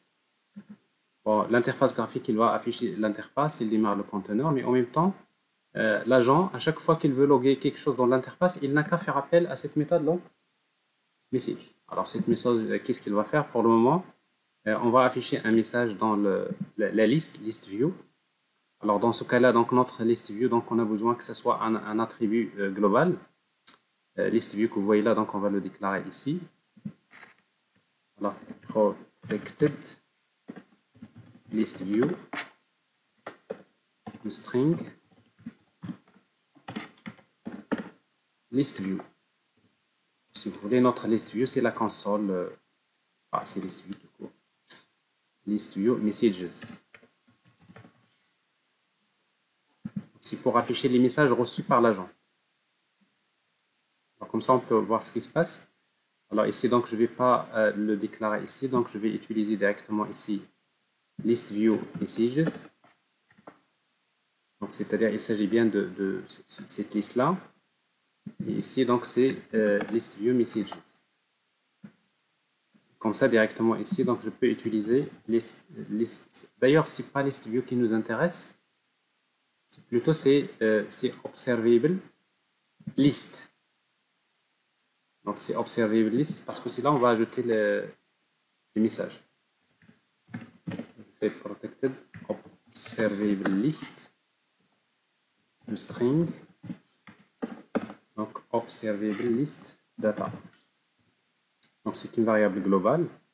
Alors comme ça ici, donc je ne vais pas la déclarer d'une manière locale. Je fais ça directement. Et comme ça, je peux y accéder directement ici. Donc observable list data .add. Et je vais ajouter le message. Alors c'est donc qu'est-ce que je vais ajouter comme message? Moi je vais ajouter ACL message et j'ajoute les points get. Par exemple, pour le moment, je vais afficher get container sender par exemple. Point get name et le message c'est ACL message point get content. Donc c'est-à-dire je peux loguer ce que je veux, en tout cas les choses que je veux au niveau du message. Pour le moment, je vais juste afficher comme quoi je viens de recevoir un message à partir de cet agent-là, sender, et après voilà le contenu du message. Après, on va ajouter les autres informations, etc. Mais en tout cas, c'est juste pour avoir une visibilité. Alors ça, c'est techniquement parlant, cette méthode-là, on va l'utiliser dans l'agent. Alors, vous voyez donc l'agent, qu'est-ce qu'il fait? Dans le comportement, c'est click behavior. Ben, il récupère le message. Une fois qu'il récupère le message, si le message n'est pas nul, ben, il va tout simplement le loguer avec l'interface. Donc, j'ai déjà ici un objet de type GUI via agent. Donc, il suffit d'utiliser ici GUI.log message. C'est-à-dire, je vais loguer le message dans l'interface graphique. Alors, si, logiquement, si on redémarre notre interface là, il est déjà, ça c'est, si vous voulez, je redémarre le tout.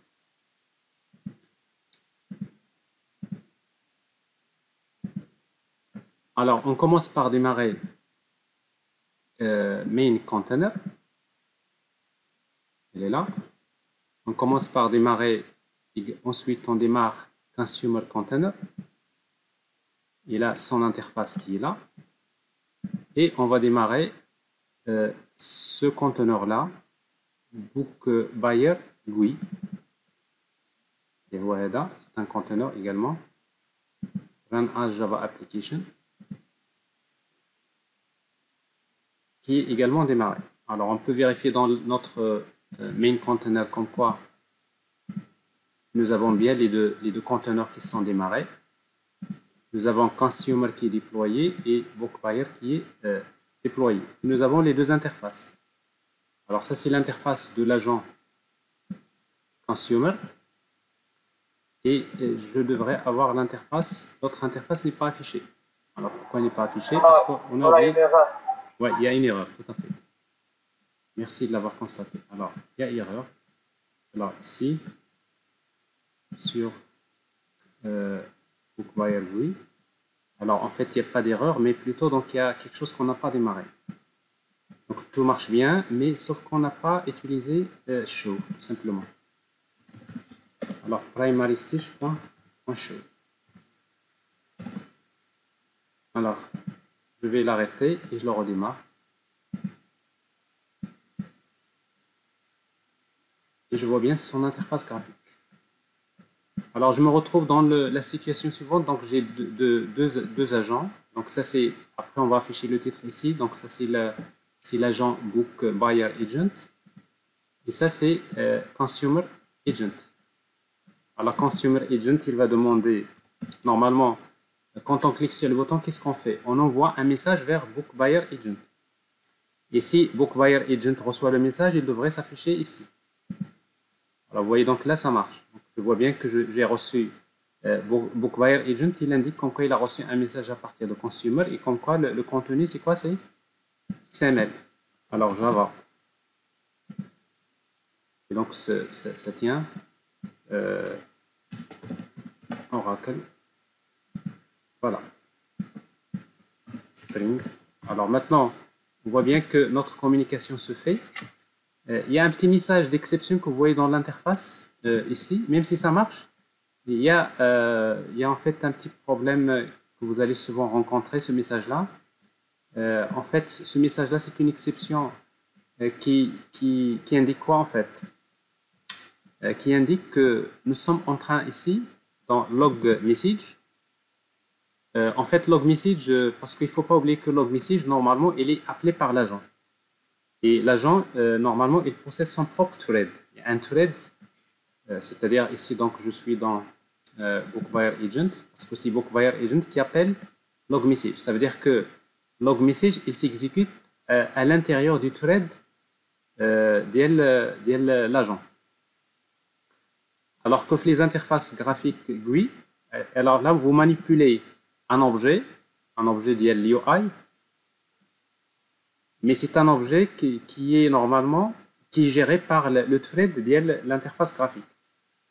Alors, ce qui fait que généralement, quand vous tentez d'accéder à un composant graphique JavaFX à partir d'un thread en dehors du thread de la partie UI, c'est le cas ici, parce que vous êtes dans un agent qui est géré par un thread et qui tente de changer des caractéristiques d'un objet de la partie JavaFX qui est elle-même gérée par un autre thread. Alors généralement, ce genre de situation, elle est interdite.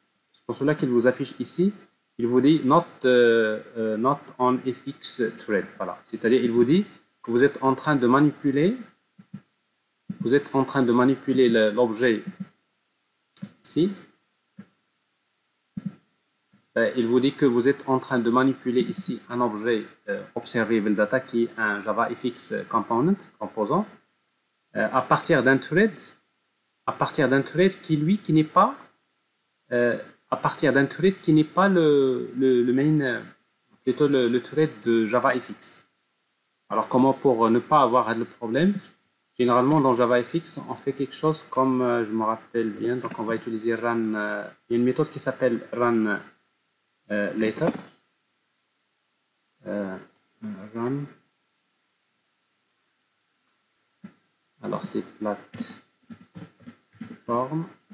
JavaFX. Run later. Et après ici donc vous utilisez un objet de type runnable.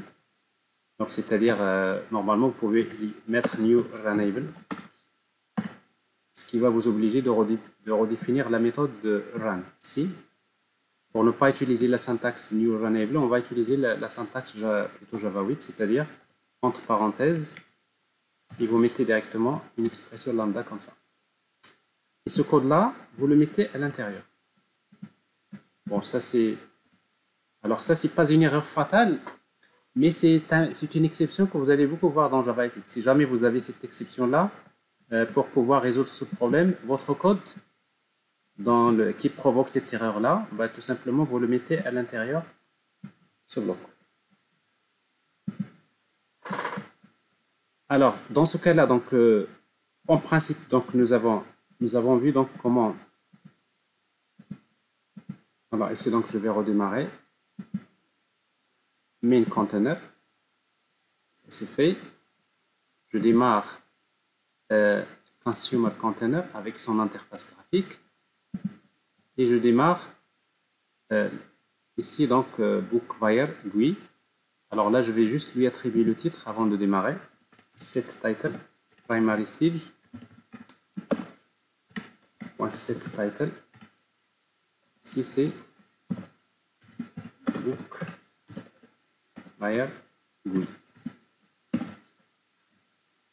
Alors je démarre maintenant bookbuyer GUI. Et voilà, donc nous avons, ça c'est la première interface, ça c'est la deuxième interface, donc ça c'est pour l'agent consommateur. Ici je demande, je veux acheter un livre, hop, donc là l'agent il a reçu le message. Donc, vous voyez donc tout ce système-là, communication se fait via la plateforme multi-agent. Alors je demande un message d'acheter un livre, donc là je vois bien qu'il arrive. Alors le message de tout à l'heure n'est plus, donc on a réglé ce problème. Alors maintenant, ce que je vais faire, c'est que Hada, il va faire un replay. Il va faire un replay et celui-là, il va afficher le message ici. C'est-à-dire, on va essayer de faire pareil. Donc, soi-disant, nous avons montré comment, ici, comment à partir d'un événement GUI, il utilise l'agent pour envoyer le message. Maintenant, on a vu comment, quand on reçoit le message, comment afficher. Donc, techniquement parlant, on sait comment résoudre maintenant le problème. Alors maintenant, si je reviens vers l'agent bookbuyer agent, quand il reçoit le message, il va faire un replay. Et après, par la suite, on va enchaîner pour la suite de l'application. Donc, ACL message. ACL message. Donc, ACL message 2. Je vais l'appeler replay. Alors, replay égale à quoi? Alors, replay. Alors, replay égale à quoi? Égale, donc c'est ACL message point create replay. Ça, c'est plus simple. Donc, en fait, create replay, qu'est-ce qu'il fait? Replay comme ça? Non? Avec A? Ouais. Non, sans A. Alors, create replay. Alors, donc, je crée un replay, c'est-à-dire vous créez un message. Quand vous créez create replay, ça veut dire que vous créez un message. Alors, en fait, c'est comme si vous faites ça. C'est comme si vous faites ACL message replay égale new ACL message.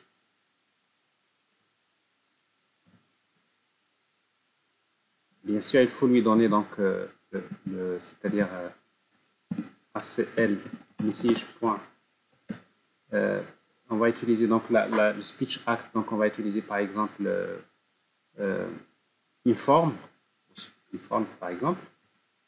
Et après vous mettez replay.set add receiver. C'est quoi le receveur? C'est ACL message que j'ai reçu. .get sender. Bon, ça c'est. Alors au lieu de faire ça, c'est-à-dire de faire ça, ben, tout simplement vous faites, je fais ça en commentaire. Je fais tout simplement ça.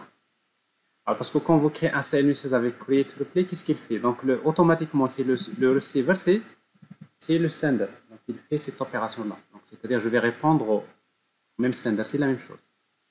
Alors donc ici donc j'ai replay et après je vais lui indiquer replay.set performative, c'est-à-dire le speech act, c'est ACL message.inform. Et après, je vais lui mettre du contenu, set content. Pour le moment, on va juste et on va lui dire donc le message, par exemple, le message, on va dire ACL message. ACL message. Oui. Non, pour le moment, je ne vais pas encore. Parce qu'après, il y a toute la négociation, on va la traiter. Donc, on veut juste tester maintenant la communication et après, on va mettre. Donc, je vais mettre le contenu pour le moment, set content, get content. Alors, ACL message.getContent. Alors, ACL message.getContent, c'est-à-dire le message.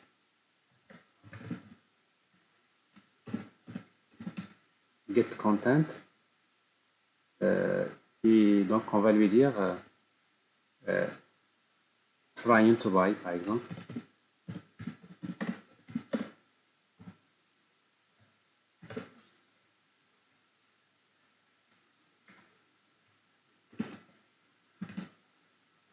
Quelque chose comme ça. Donc j'ai un message et après je fais un replay. Donc send replay.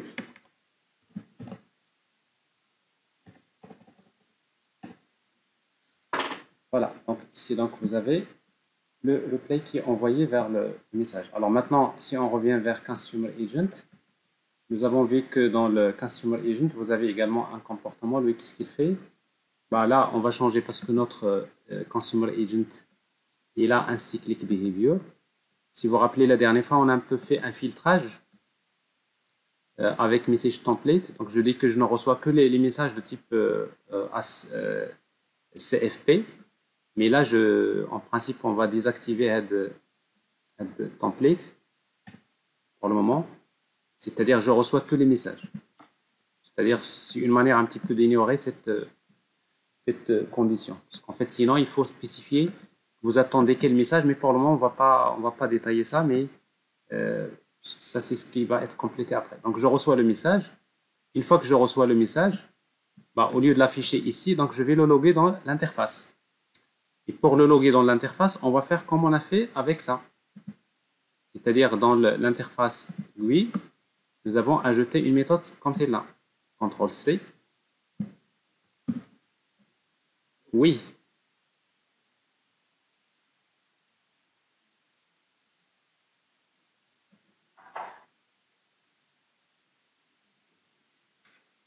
Est-ce que c'est clair? Alors ici, donc, je vais faire un copier. Alors, log message, CTRL-C. CTRL-C, je vais la mettre dans l'interface. Donc ici, donc l'interface graphique, ça va être quoi? C'est celle-là. Voilà. Dans l'interface de Consumer Container. Là, on fait la même chose. Donc, c'est-à-dire, on va ajouter encore une méthode, log message. Et la même chose, on va déclarer notre observable ici, data. On va le déclarer CTRL-C. CTRL-C. On va le déclarer comme variable globale, CTRL-S. Comme ça, je peux directement le déclarer ici. Voilà, observable list, data. Vous voyez ici, donc je l'ai ici. Et comme ça, je peux y accéder, observable list.add. Donc je vais ajouter un message. Ici, donc je récupère la même chose, get sender, et après j'affiche le contenu. Donc je log le message dans l'interface du consommateur également. Bon, c'est-à-dire on reprend le même mécanisme que nous avons fait ici, donc on va le faire à nouveau là. Et on peut voir déjà si on a bien c'est-à-dire l'interaction entre les deux agents. Alors, my main container, ça c'est fait. Je démarre book buyer agent, plutôt consumer container. Donc ça, avec son interface, il est là. Et je démarre le main plutôt quoi? Consumer container. Plutôt voilà. Voilà. Voilà. Alors ici donc vous avez donc les deux agents qui sont déployés. On voit bien que dans notre interface nous avons les conteneurs. Ça c'est pour consumer et book buyer. Donc ça c'est la visibilité de la plateforme. Et là, donc, j'ai un message. J'envoie le message. Alors, ça, c'est pas bon. Alors, regardez. On rentre dans une boucle infinie. N'est-ce pas? Alors, pourquoi? Alors, si vous regardez il faut que j'arrête.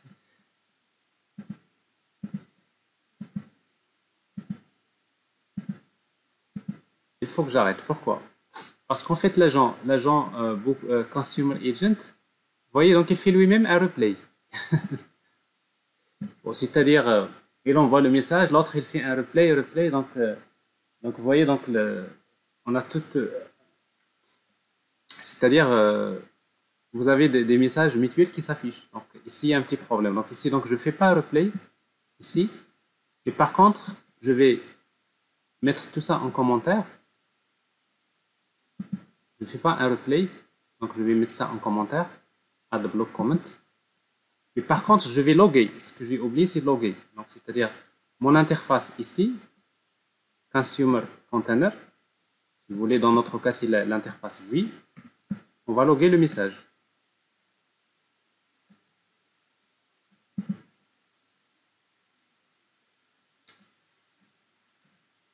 Voilà, ici. Je vais utiliser ça, .log message, c'est ACL message. Donc, je reçois le message, j'affiche des informations et je le log dans la partie. Alors, je redémarre. Donc, main container. C'est fait. Je démarre donc consumer container. C'est fait. Je démarre book buyer GUI. C'est fait. Nous avons donc les deux interfaces des deux agents consommateurs et buyer. Notre plateforme, il montre bien que les conteneurs sont là et les agents sont déployés dans les bons conteneurs. J'écris un message ici,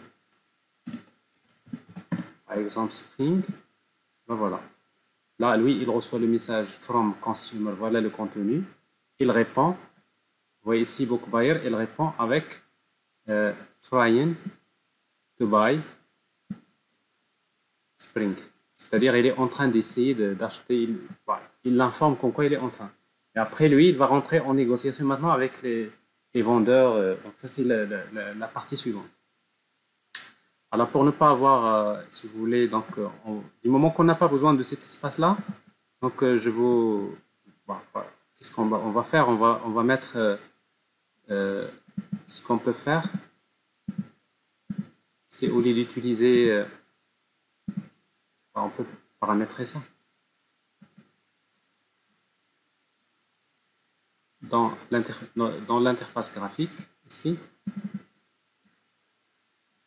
au lieu d'utiliser, si vous voulez, Virtual, par exemple, alors plus simple, c'est au lieu d'utiliser Hbox, on va utiliser Vbox, comme ça, Vbox. On va l'appeler Vbox 2. Vbox. Et je vais changer là.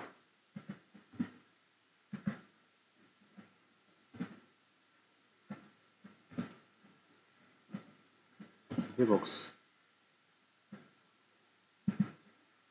Alors, je fais un dernier test avant de passer à l'étape suivante. Alors, ici, donc, Consumer Agent,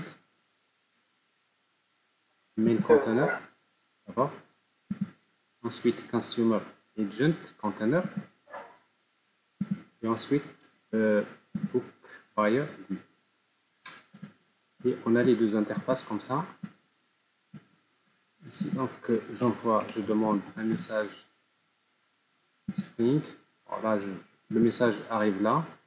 Il répond Trying to buy Spring. Et ça, c'est vraiment une communication entre agents. Alors ici, par exemple, un autre livre XML, il va vous dire, voilà, l'agent, il vous dit, je suis en train de tenter d'acheter le livre XML. Bon, si on regarde dans si on fait un sniff, c'est-à-dire de la plateforme, si vous créez Start Sniffer, et vous sniffez les deux agents, cette fois-ci, ce qui vous intéresse, cette fois-ci, c'est Book Buyer Agent, et vous sniffez l'agent conteneur 1 Consumer. Et si on fait ça, on peut maintenant voir l'interactivité.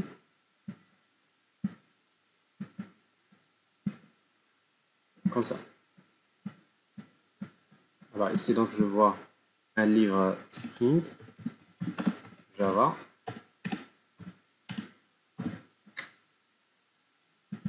Alors, vous voyez bien ici, donc, je vois cette interaction. C'est-à-dire que le consumer, il envoie un message vers Book Buyer et après, il fait un replay.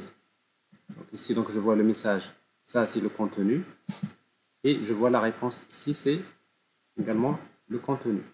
Trying to buy, etc.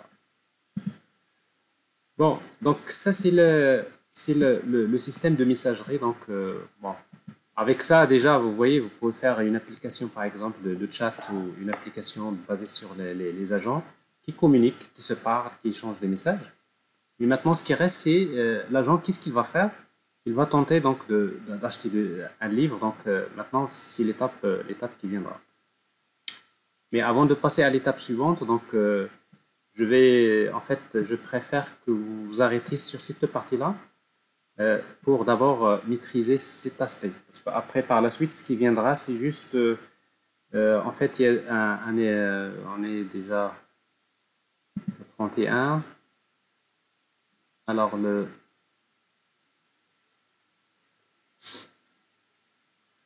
lundi prochain, ça va être le 7, n'est-ce pas?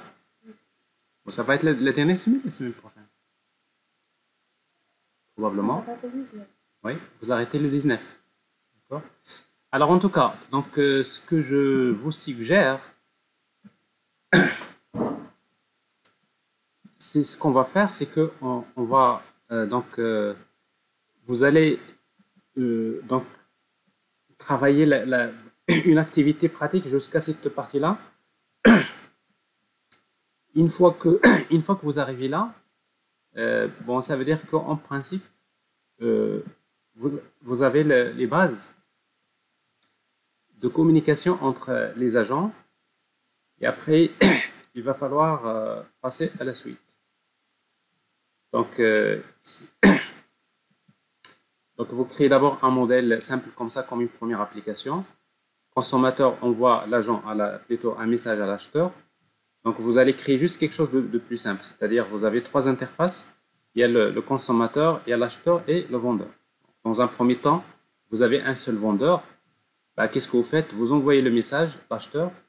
Alors l'acheteur, avant de répondre, c'est ce qu'on avait vu tout à l'heure, qu'est-ce qu'il fait? Lui-même, il va envoyer un message CFP vers le vendeur. Le vendeur, il va proposer un prix. Et après, l'acheteur, il va en fait valider la proposition. Il envoie une réponse pour lui dire « ça y est, j'accepte ». Il confirme l'acceptation. Et après, c'est à ce moment-là que l'agent acheteur va répondre au consommateur pour lui dire « ça y est, donc je t'ai acheté le livre, voilà ». Bon, ça, c'est l'exercice que je vous donne. Alors maintenant, ça, vous pouvez le faire sans problème parce que vous savez déjà comment communiquer entre ces deux agents. Maintenant, vous allez ajouter un troisième agent vendeur. Une fois que vous faites ça, après, l'étape suivante, c'est ça, c'est de dire finalement, il n'y a pas qu'un seul vendeur. Il y a plusieurs vendeurs. Il dit que donc l'agent acheteur, lui, il a besoin de communiquer avec plusieurs agents vendeurs. Et s'il y a plusieurs agents vendeurs, ça veut dire que là, on a besoin de passer via le système. Voilà. C'est-à-dire, on va se retrouver à ce niveau-là, c'est la troisième étape. Nous avons plusieurs vendeurs. Et cette fois-ci, quand le consommateur demande à l'acheteur, maintenant, l'acheteur, il a besoin de communiquer avec tous les vendeurs. Alors, comment? C'est là où il y a l'intérêt de DF, Directory Facilitator Agent. C'est-à-dire qu'au départ, quand l'agent acheteur va démarrer, il y a un comportement qui va lui permettre de chercher la liste des vendeurs à partir de DF. Une fois qu'il a cette liste, il va envoyer les messages à tous les vendeurs. Et après, les vendeurs vont répondre avec une proposition. Il attend cette fois-ci jusqu'à ce qu'il reçoive la réponse de tous les vendeurs.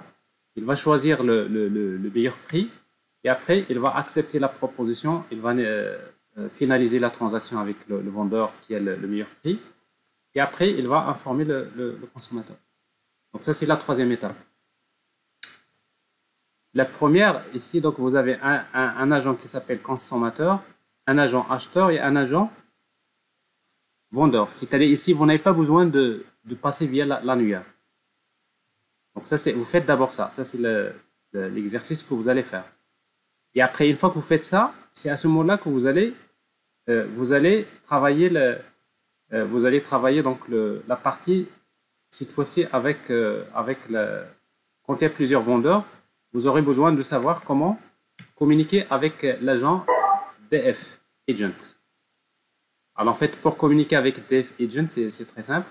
Donc vous allez trouver ici, donc, si vous voulez d'abord comment un agent vendeur va publier son service, c'est-à-dire un agent vendeur dès qu'il démarre, c'est-à-dire vous allez utiliser un comportement de type, par exemple, one-shot behavior, dans lequel on va créer une description, DFA description.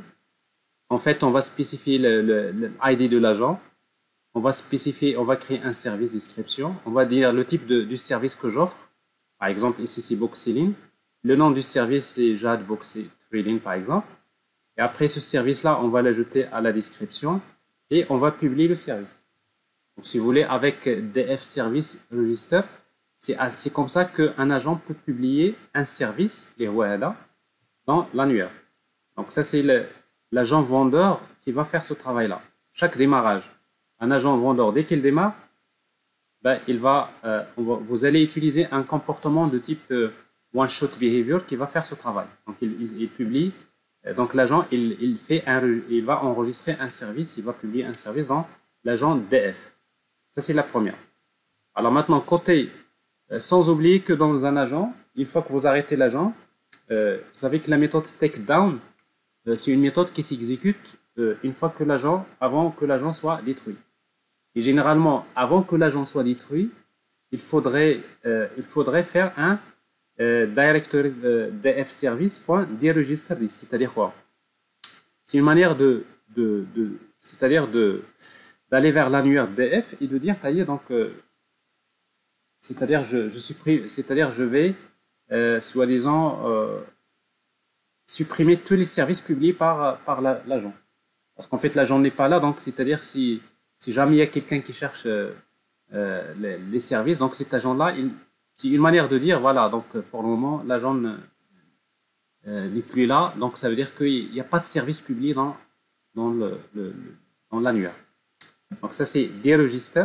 C'est quelque chose qui se fait dans la méthode takedown. C'est-à-dire dès que l'agent, avant que l'agent s'arrête, il va supprimer tous les services qu'il a publiés dans l'agent df. Et après maintenant, au niveau de l'agent vendeur, alors l'agent vendeur, lui, qu'est-ce qu'il va faire? Il va tout simplement, on peut pas, par exemple faire ça. On va lui affecter un comportement de type ticker behavior. Chaque 6 secondes, 60 secondes par exemple, chaque minute, il va vers l'annuaire pour chercher les services. Alors qu'est-ce qu'il va faire? Alors comment il va se connecter vers l'annuaire? Il crée une description, DFA Agent Description. Il crée un service description. Quel est le type de service qui l'intéresse? C'est book selling, le type. On va ajouter la description à cet objet template. Et là, on va utiliser dfservice.search. Search, ça veut dire que je suis en train de chercher tous les services de type book selling. Alors, dans ce cas-là, qu'est-ce qu'on récupère? On récupère un tableau de type df agent description. Alors maintenant, cet objet, ce tableau-là, on va tout simplement le parcourir pour récupérer la liste des agents. Alors, c'est pour cela qu'on va créer une liste d'agents ici. Ici, donc, sellers, c'est-à-dire les agents vendeurs. Donc, c'est new ID. Et après, c'est result.length, c'est-à-dire c'est le nombre d'agents, parce que chaque agent a un service. Donc, ici, donc, je crée un tableau et je fais une boucle sur cette liste-là, result, et sellers de agent de i, égale à quoi? C'est result de i.getName. Donc, ici, donc, result de i.getName, ça vous donne tout simplement, c'est l'agent, parce que ici, qu'est-ce que je récupère? Je récupère les services de type bookseller. Mais chaque service, il est associé à un agent. Donc ici, donc, je connais maintenant la liste des agents. Donc c'est comme ça qu'on peut récupérer la liste des agents. Donc ce qui fait maintenant, quand vous allez faire la négociation, ben, tout simplement, quand vous allez envoyer un message pour demander, par exemple, l'achat de livres, vous allez toujours faire une boucle sur cette liste de sellers. Ils vont leur envoyer un message et après, par la suite, ils vont recevoir le message et après, ils vont répondre. Alors, techniquement parlant, c'est un peu les éléments dont vous aurez besoin pour faire ce travail-là. C'est à peu près ça. Donc, on revient ici. Donc, je répète, je vais m'arrêter là. Donc, ici, donc, j'ai les vendeurs. À chaque fois qu'un vendeur va démarrer, il va publier le service. Il va enregistrer le service. Donc, il décode donc ici. DF, il va enregistrer les services de type des vendeurs. Et après, consommateur, il fait un request pour acheter un livre. Là, au démarrage, normalement ici, on peut faire ça. C'est-à-dire, avant d'envoyer les messages, on peut directement d'abord faire chercher les vendeurs à partir de l'annuaire. Ou bien, on peut faire comme je vous ai montré tout à l'heure. C'est-à-dire que l'agent, lui, il a déjà un comportement de type ticker behavior qui, lui, pour chaque 6 secondes, il va actualiser la liste des agents. Chaque minute, il va actualiser cette liste des agents vendeurs. Et dans ce cas-là, vous n'avez pas besoin de le faire ici. C'est-à-dire que ça peut se faire dans un comportement. Alors, dans ce modèle, plutôt, on est dans la logique. Donc, j'ai ici request. Ben, je récupère la liste. Mais l'inconvénient de cette technique-là, c'est que chaque request, on va vers l'annuaire pour récupérer la liste. Mais en réalité, la liste des vendeurs, ce n'est pas quelque chose qui change tout le temps. Donc, ce qui serait bien, c'est cette opération-là, vous pouvez la faire dans un comportement séparé, qui est par exemple un ticker behavior, qui permet chaque minute il va actualiser la liste. Et comme ça, directement ici, je fais une boucle sur la liste des agents. Je connais les agents vendeurs, je leur envoie un message de type CFP. Bah, et j'attends la proposition, je fais un best, je calcule le meilleur prix et je finalise la transaction avant d'envoyer la réponse.